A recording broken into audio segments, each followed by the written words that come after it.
Paz do Senhor, meus irmãos, mais uma vez aí para nossa escola bíblica dominical, né? Estamos hoje na nossa quarta lição.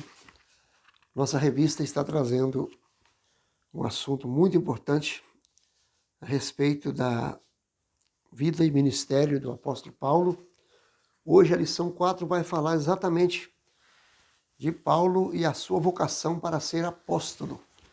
Nós vamos rapidamente aqui fazer uma observação de alguns pontos importantes dessa lição para ajudar na nossa compreensão, na sua compreensão de todo o estudo dessa lição.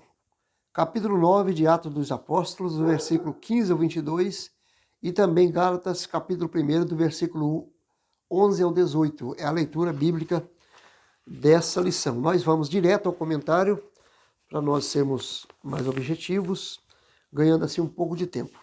O primeiro tópico da nossa lição vai falar do ponto de partida para a vocação de Paulo, observando que a lição está estudando a sua vocação para ser apóstolo, né? Como ele foi chamado e assim por diante. São 3 tópicos interessantes, cada um deles trazendo aí alguns pontos bem interessantes para nós meditar. Primeiro fala aí da chamada e presciência divina. Observando, primeiro tópico, o ponto de partida para a vocação de Paulo, e o primeiro subtópico, chamada e presciência divina. Diz assim, a vocação de Paulo foi estabelecida segundo a presciência de Deus. Ele mesmo confirma esse fato aos Gálatas, quando escreve: mas quando aprouve a Deus, que desde o ventre da minha mãe me separou e me chamou pela sua graça. Capítulo 1, versículo 15 da carta aos Gálatas. O apóstolo experimentou uma completa transformação por meio do encontro com Cristo e foi vocacionado por ele para uma grande obra. E o livro de Atos atesta para uma chamada presciente, quando o nosso Senhor disse a Ananias: vai, porque este é para mim um vaso escolhido para levar o meu nome diante dos gentios, dos reis e dos filhos de Israel. E eu lhe mostrarei o quanto deve padecer pelo meu nome. Isso está registrado aí na leitura bíblica em classe. Observe o seguinte: chamada e presciência divina. O que é presciência? A palavra é muito esclarecida. Pré é antes, ciência, conhecimento.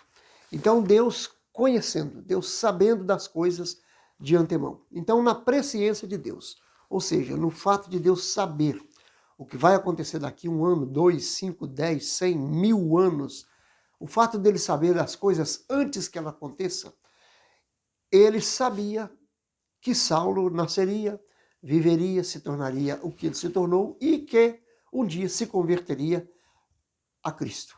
Isso é presciência, Deus sabendo das coisas. Mas isso não significa que Deus o escolheu de antemão para a salvação. É bom a gente separar essas coisas, porque, inclusive na lição anterior, nós, estudando a conversão de Saulo, ficou bem claro que a graça, ou seja, a salvação, ela é pela graça de Deus.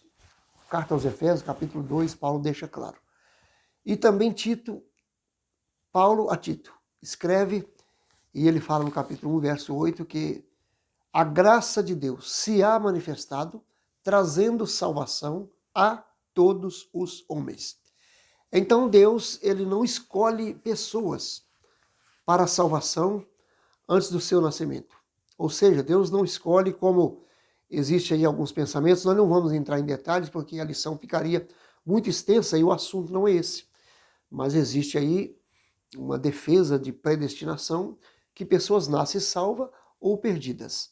E isso não tem uma aprovação bíblica assim muito segura, porque temos muitos textos que poderíamos citar, inclusive esse de Tito, que diz aí a graça de Deus se há manifestado. Quando ele fala isso, Paulo, a Tito, ele está se referindo à existência, ao nascimento, à morte, à crucificação e ressurreição de Cristo. Ou seja, falando de Cristo manifestando como graça, a salvação para todo homem, No capítulo 3 do Evangelho de João, que é visto como o texto áureo da Bíblia, diz que Deus amou o mundo de tal maneira que deu o seu Filho para quê?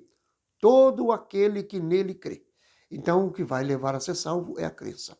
Aí ele diz, todo aquele que nele crê não pereça, mas tenha a vida eterna. Mas, porém, existem alguns casos bíblicos, inclusive o que estamos falando hoje de Saulo, que Deus escolhe alguém para um propósito, para um trabalho, para uma missão, para uma tarefa. Como o caso de Saulo ou Paulo. O que ele está dizendo aqui é que Deus, na sua presciência, já o escolheu. Deus já prouve desde o ventre da mãe. Paulo entendeu que desde a sua meninice, Deus já o tinha escolhido para isso. Deus já tinha um propósito. Paulo está apenas reconhecendo ou salientando, explicando, ensinando que Deus sabe das coisas de antemão.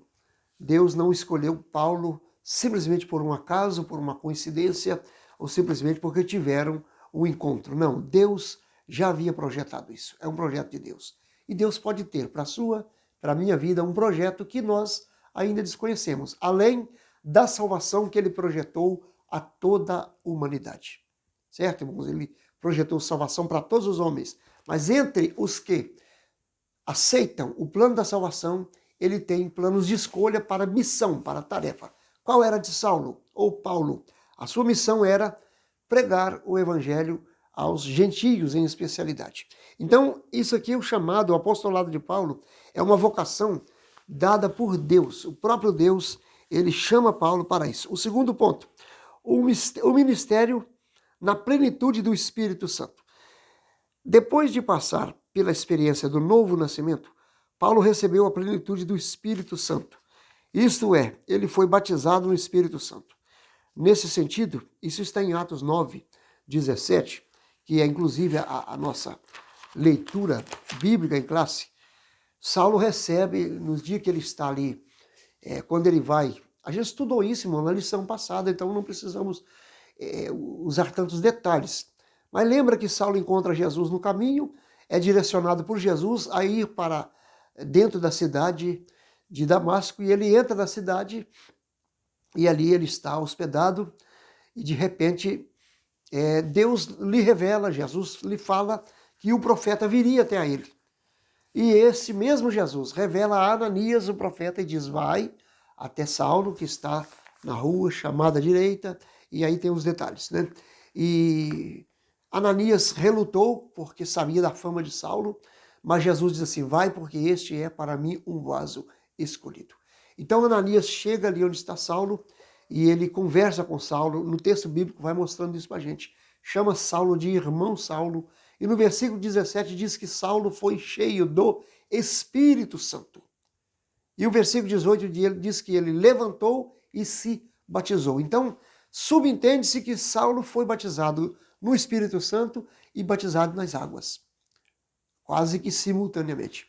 Por que nós afirmamos isso? Se você ler o capítulo 2 de Atos, você vai ver que na descida do Espírito Santo, que aconteceu no dia de Pentecostes, a Bíblia usa a mesma expressão. Todos foram cheios do Espírito Santo e começaram a falar em outras línguas conforme o Espírito Santo concedia que falassem. Aqui não está explícito que Saulo falou em línguas, mas está claro que ele foi cheio do Espírito Santo. Então, subentende-se pela doutrina pentecostal que Saulo foi batizado no Espírito Santo. E ele chegou a dizer posteriormente que ele falava mais língua do que os irmãos. Então, Saulo ele foi cheio do Espírito Santo, significa que ele teve um ministério na plenitude do Espírito, ou seja, completo. Ele era um homem, ele foi um homem cheio do Espírito Santo porque ele recebeu esta unção. A unção do Espírito Santo é que trouxe capacitação para Saulo fazer a grande obra que ele fez. As lições posteriores vai falar do que Saulo fez, né? Ou Paulo. Nós estamos ainda habituados a falar Saulo, porque as 3 primeiras lições vêm apresentando Saulo de Tarso. E a partir daqui, ela vai apresentar ele como Paulo. E na própria lição de hoje, vamos observar isso, porque ele teve essa mudança aí. Olha aí o ponto 3. Deus mudou o nome de Saulo para Paulo? É uma pergunta. Se alguém te perguntar, como você responde? Ah, tem até um hino da harpa que diz que ele foi transformado em um Paulo. Quem escreveu o hino não tinha a informação que eu e você temos hoje. Caso contrário, provavelmente não teria escrito assim. Paulo foi transformado, ou melhor, Saulo foi realmente transformado, ele foi mudado em outro homem. Mas o seu nome, a mudança do seu nome, não é especificamente por causa dessa transformação. Não é isso que aconteceu. Olha o que diz aí. Na Bíblia nós vemos ocasiões em que Deus muda o nome de pessoas, como Abrão. Ele muda o nome de Abrão, pai exaltado, pai elevado, para Abraão, que significava, passava a significar pai de uma multidão, ou pai de muitas pessoas.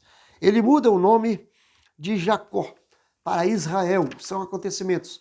Os nomes do Antigo Testamento, a maioria deles tem uma conotação com algum acontecimento específico na vida da pessoa, ou anteriormente ou posteriormente. No caso de alguém que seria alguma coisa e o seu nome significaria aquilo.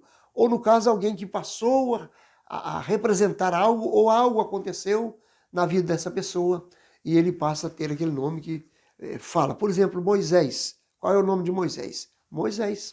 O que significa Moisés? Tirado das águas. Então foi dado o nome de Moisés porque essa palavra ela significava alguém tirado das águas. Entende-se ou subentende-se que esse nome era um nome egípcio, porque ele foi dado exatamente pelo povo egípcio. Mas não é esse o detalhe. Observe o seguinte, Jesus, Jacó, Jacó, né, foi mudado para Israel, você conhece a história. Jacó, ele tinha aquele estigma de enganador, embora ele também foi enganado pelo seu sogro, mas ele tem umas passagens que levam Jacó a apresentar como alguém trapaceiro. Isso lhe dava o nome de Jacó, mas isso foi muito antes dele se tornar adulto. A história é muito complexa, porque na verdade Jacó ele tem um passado assim, umas dificuldades que ele teve no início, né, na sua juventude. Ele com sua mãe fez aquele pacto de adquirir a bênção da primogenitura, mas isso representava Jacó como suplantador, enganador. A partir do dia que ele encontra o anjo do Senhor, quando ele está voltando para a sua terra, para a terra de Canaã, e ele está vindo ao encontro do seu irmão Esaú, né, dos seus familiares antigos, parentes que haviam ficado, ele encontra o anjo do Senhor, ele fica ali para buscar ao Senhor, para orar a Deus, porque ele estava com medo de encontrar o seu irmão, que há muitos anos vinha lhe perseguindo por esta situação, e ele encontra um anjo. O anjo do Senhor luta com Jacó. A Bíblia mostra isso, que eles lutaram fisicamente. É algo para crente acreditar, porque a Bíblia está dizendo. E de repente o anjo muda o nome de Jacó para Israel, e diz: você passará a se chamar Israel, porque você lutou com Deus e prevaleceu. Ou seja, você alcançou o seu objetivo. Não que ele venceu Deus, é diferente. Ele alcançou o ideal. Então é uma mudança. Depois vem aqui o seguinte, ó. Como Jesus alterou o nome de Simão para Pedro. Pedro Cefas. Ele passa a chamar Pedro de Cefas, que é pedra, Petras, ou Petros, né, no grego. Mas aqui fala o seguinte, porém, entretanto, isso não se deu com o nome de Paulo, ou do apóstolo Paulo. Não há qualquer menção disso na Bíblia. Não existe nenhuma explicação, nenhuma menção a respeito de Saulo ter uma mudança de nome, inclusive, relembrando da lição anterior, como foi que Jesus comunica, como que ele se expressa quando ele vai falar a esse homem quando ele cai por terra no caminho de Damasco. Lembra? Jesus disse assim: Saulo, Saulo, por que me persegues? Jesus não mudou o nome de Saulo, ele o chamou de Saulo, seu nome hebraico. Então, como que se explica isso? Essa mudança de ênfase do nome de Saulo para Paulo é a origem do apóstolo. O nome Saulo é o aportuguesado Saul, vem de Saul, e depois remonta a sua origem judaica, ou isso fala da sua origem judaica. Como judeu, seu nome era Saulo, mas já a palavra Paulo, que é o aportuguesado de Paulus, ou Paulus. Certo, irmãos? Isso aí é o nome em latim, que era uma língua que se usava no Império Romano nos dias de Saulo. Nos dias de Saulo, que era um cidadão romano. Aprendemos isso na lição passada. Então, ele passa a usar esse nome como Paulo. Por quê? Porque o seu ministério estaria entre os gentios, entre as pessoas que usavam o idioma grego e esse idioma latim, aonde se usava o nome de Paulo. E então ele passa a usar, ele próprio passa a se identificar como Paulo. E as pessoas passam a conhecer ou a conversar mais com ele como Paulo. Por isso ele é visto como Paulo. Não foi uma mudança de gênero ou de gene, né, da pessoa. Não. Ele foi, sim, transformado por Deus, mudado em um novo homem, uma outra pessoa, mas o seu nome não foi mudado.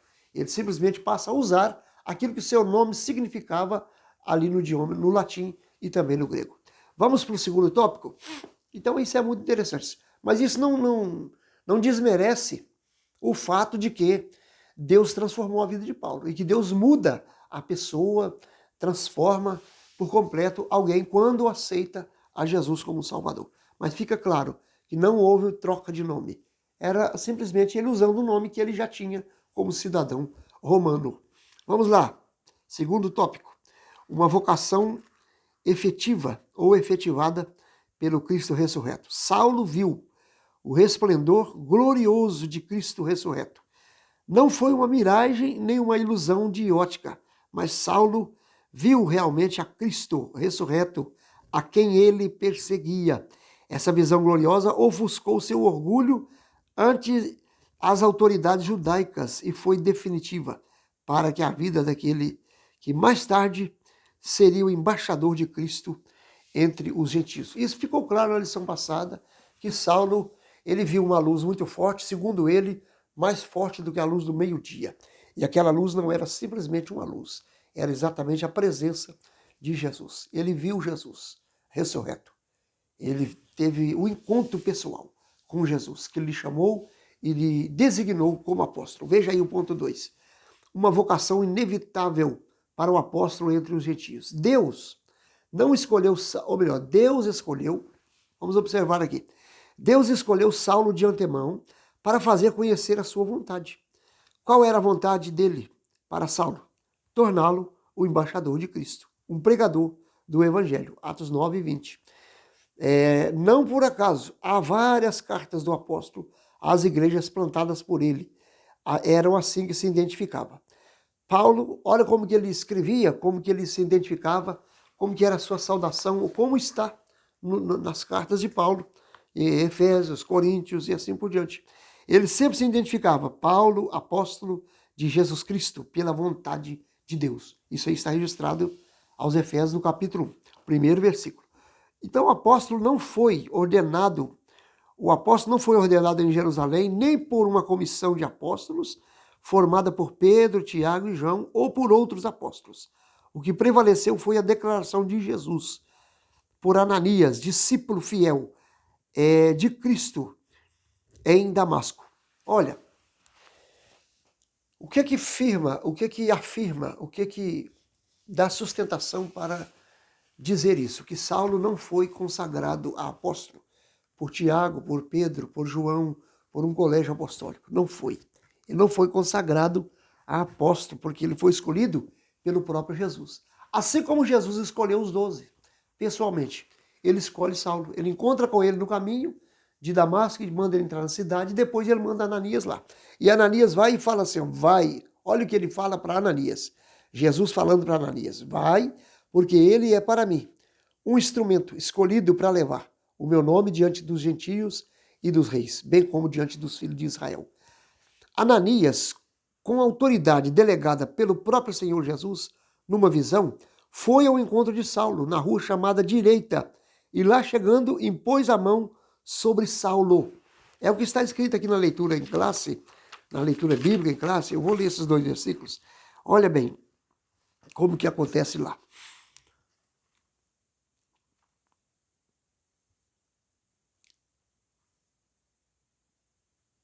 Ele conversa com Saulo, e olha bem, versículo 15. Disse, porém, o Senhor, vai, porque este é para mim um vaso escolhido, para levar o meu nome diante dos gentios e dos reis e dos filhos de Israel.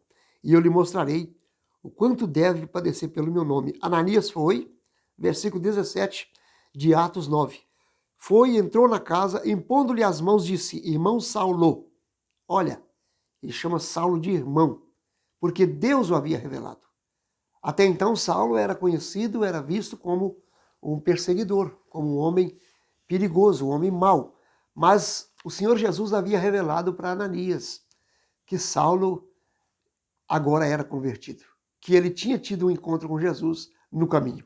Então ele chega e fala, irmão Saulo, o Senhor Jesus, olha que coisa boa, irmãos, o Senhor Jesus que te apareceu no caminho por onde vinhas, me enviou para que tornasse a ver e seja cheio do Espírito Santo. E logo lhe caíram dos olhos como umas escamas e recuperou a vista e levantando-se foi batizado. Então Ananias ele traz a confirmação dizendo assim, o Senhor Jesus que te encontrou no caminho quando você vinha para cá, ele me enviou aqui. Ele que me enviou para que você seja cheio do Espírito Santo. Os detalhes, meus irmãos, a Bíblia ela não é um livro que preocupa em provar coisas, ela apresenta a realidade. E por si só ela é esclarecida. Você vai lendo os textos, você vai juntando e vai descobrindo.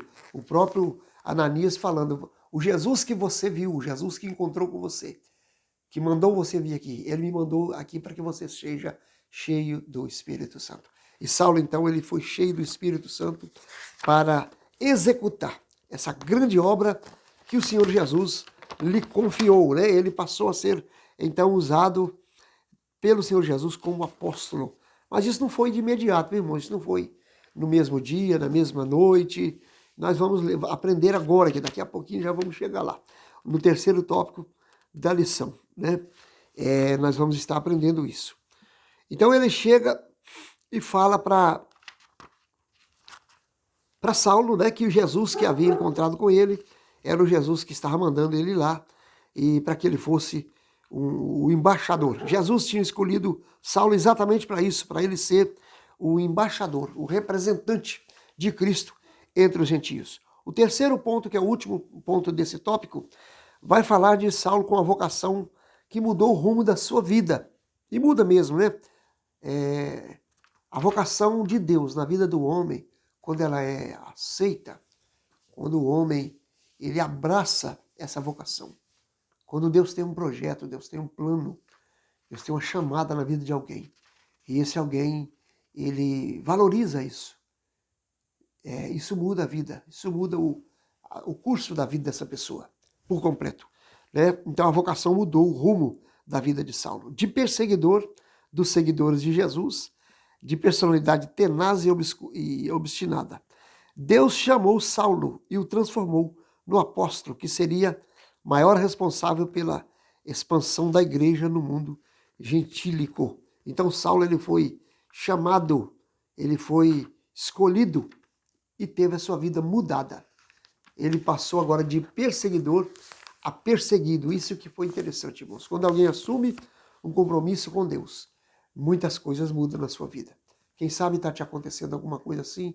Fique firme, execute a obra de Deus, porque Ele vai cuidar de você. Quem sabe você está passando por dificuldades, enfrentando oposição, mas se foi Deus que te chamou, foi Deus que te escolheu, Deus vai te capacitar e você vai continuar fazendo esse trabalho. Vamos para o ponto 3, nós queremos ser rápido com essa lição. Eu sempre aconselho os irmãos a ir para a escola dominical na sua igreja. A nossa aula tem o objetivo de ajudar pessoas que não podem estar na escola. E aí, quem sabe, dar uma dica de algumas coisas para alguém que também está lecionando, está cooperando na obra e gosta de ouvir ideias diferentes, nós estamos aí também para cooperar, né? Terceiro tópico da lição vai falar da vocação de Paulo e o aprendizado no deserto. É um assunto, irmãos, pouco difundido na Bíblia, vamos dizer assim. Ele está na Bíblia, mas sem muitos detalhes.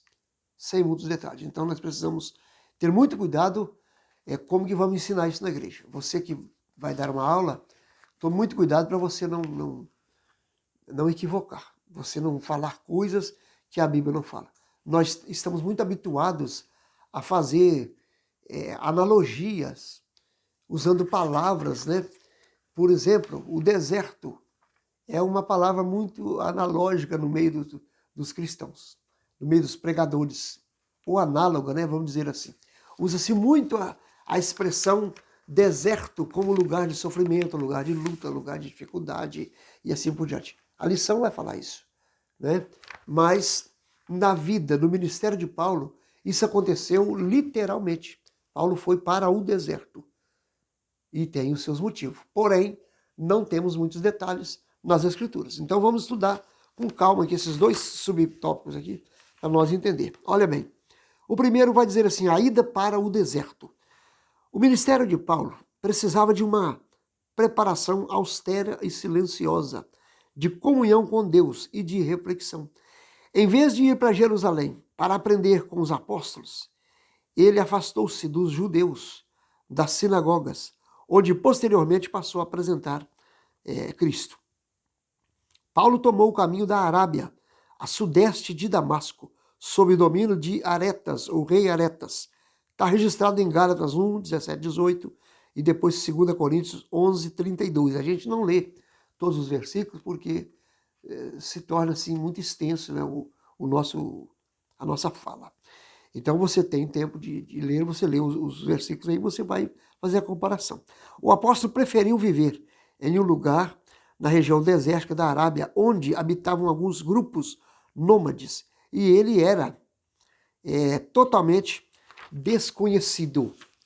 Então esse deserto, irmãos, é o lugar que Deus preparou para que Saulo passasse ali um período, um tempo, que aproximadamente 3 anos, ele fica assim distante de Jerusalém. Paulo converteu naquela situação que Ananias chega a Saulo, mas ele não vai diretamente para Jerusalém, onde estavam os apóstolos.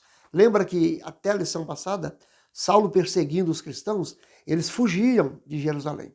Fugiram, foram perseguidos e espalharam por todas as regiões, ficando apenas os apóstolos em Jerusalém. Né? Então, mas Saulo, ele, ao converter, ele não procurou Jerusalém. Ele foi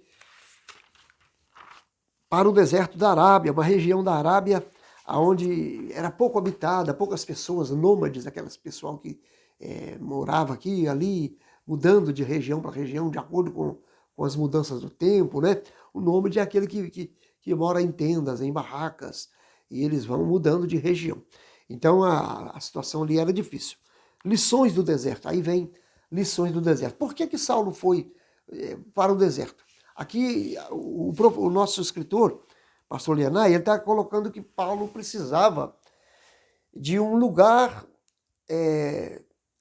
silencioso e também austero, forte, né, para que pudesse lidar algumas lições. Ele precisava de um aprendizado. Por quê?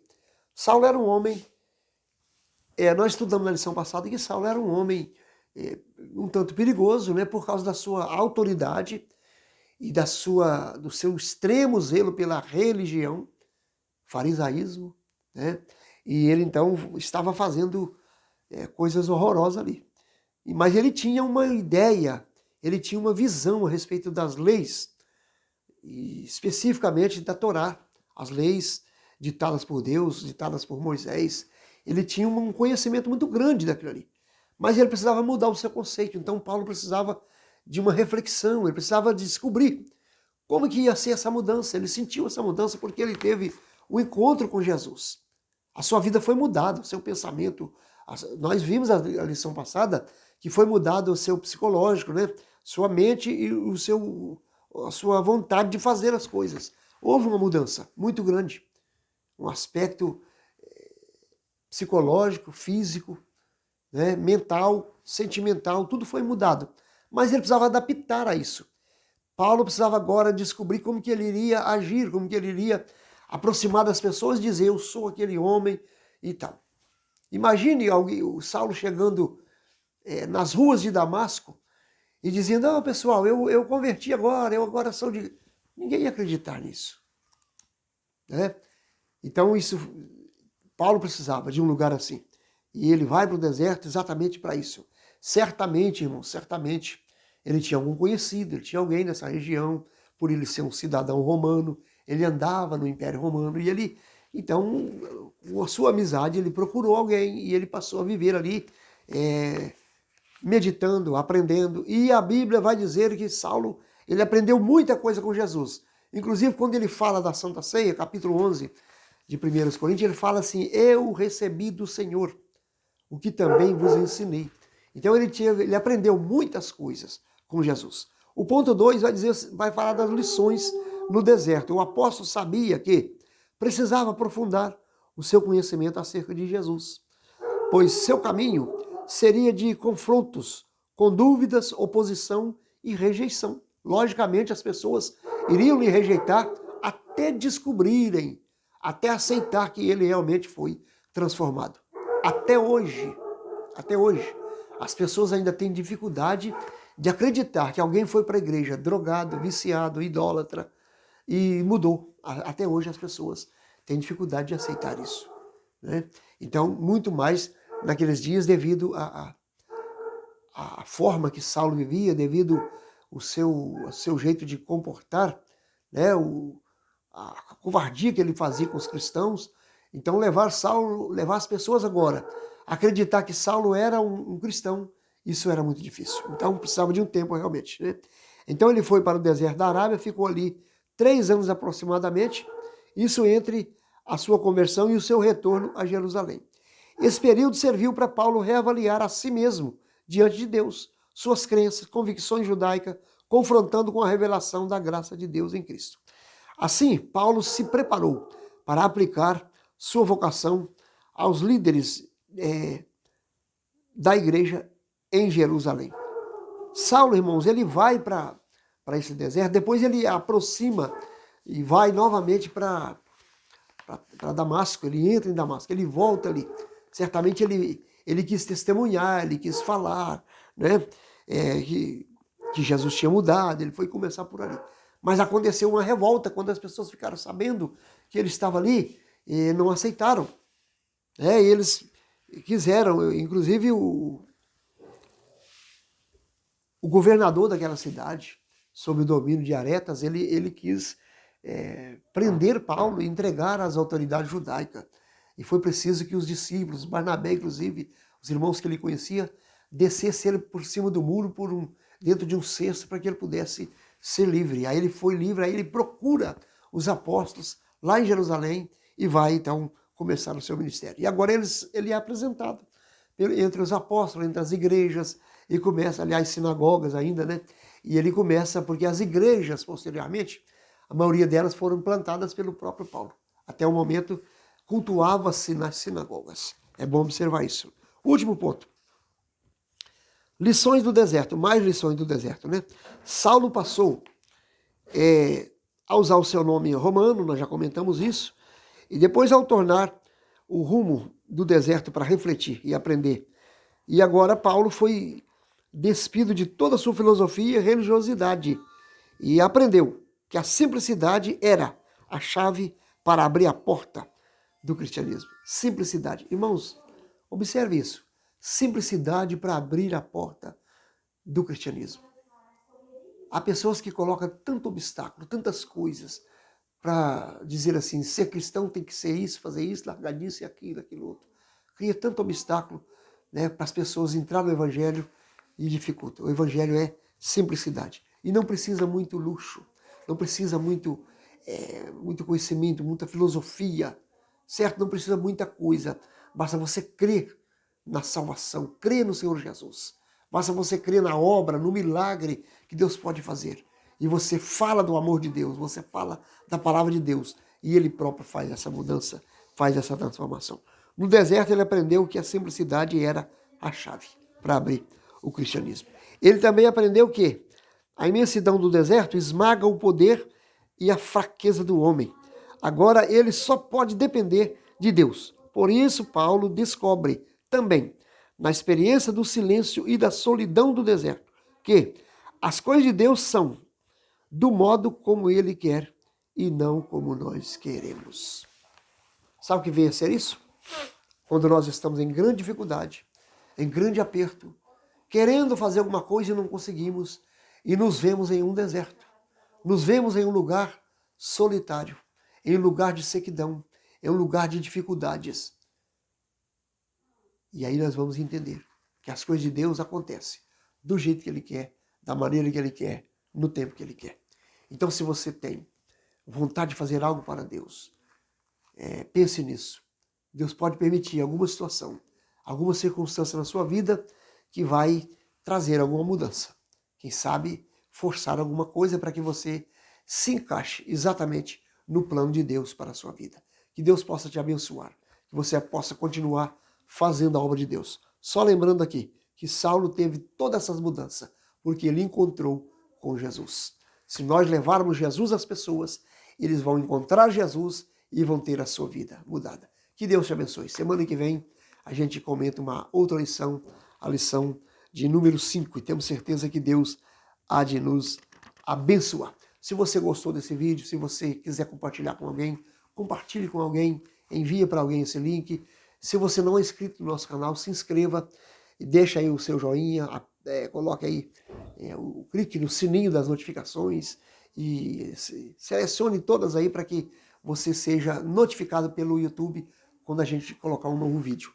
O nosso objetivo é levar a palavra de Deus às pessoas. Se Deus permitir, a gente volta semana que vem para mais uma aula. Mas não deixe de ir na sua igreja, na escola dominical, nesse domingo. Que Deus te abençoe, em nome de Jesus.